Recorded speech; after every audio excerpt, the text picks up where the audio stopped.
నిజం చెప్తున్నా, నాకైతే హైదరాబాదులో పట్ట పగిటీలే సుక్కలు సుక్కలుగా వస్తున్నాయి. ఎందుకంటారా?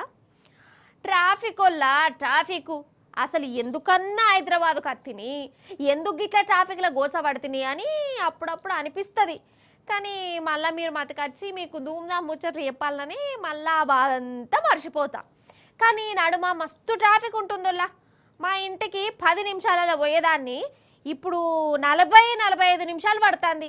అదే పొద్దుమికైతే ఇంకో అర్ధగంట ఎక్కువనే వేసుకోరాదు. ఏమనుకున్నా మంచిదే, అన్నం తినకుండానే ఉంటా, కానీ ట్రాఫిక్తో మాత్రం నాకు అంత శీదర ఉడుతుంది. మీకు కూడా గట్లనే అనిపిస్తుందా? మరి మనకు గట్ల అనిపిస్తే ఈ ట్రాఫిక్ను చూసి మీరు ఇంకేమంటారు? అగో గాడ చూడు రే మీరే, అగో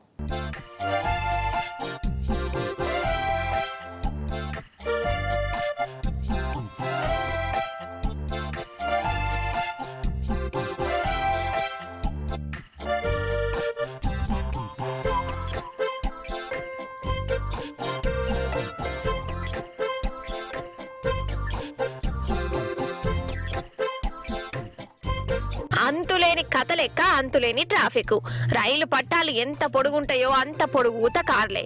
అగో వామ్మోర్ నాయనో ఎట్లు ఇరకపోయినాయో చూడు. 4 లైన్లకు 4 లైన్లు కార్లు ఇరకపోయినాయి. ఇది మన కాడ కాదు, ఢిల్లీ పట్నం అవతల ఉన్న గురుగ్రాములనట.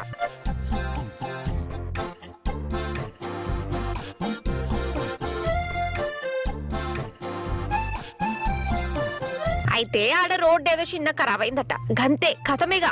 ట్రాఫిక్ జాము, కార్లు ముంగడి గదులు తొట్టు. ఇట్లా 1 కాదు 2 కాదు 5-6 కిలోమీటర్ల దాకా ఆగిపోయినాయి. ఒక్కొక్క అడుగు వేసుకుంటూ నడుతాయి. అసలు ఇక్కడ నడుమిట్లు ఇరుక్కున్న వాళ్ళ పరిస్థితి ఏంది కావచ్చు?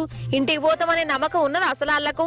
అందుకే జొమాటోలు గిమాటోలు ఆర్డర్లు వేసుకొని ఆనే తినుకుంటూ ఆడుకుంటూ చేరిర్రు. కాదు ఏం ట్రాఫిక్ వల్ల ఇది.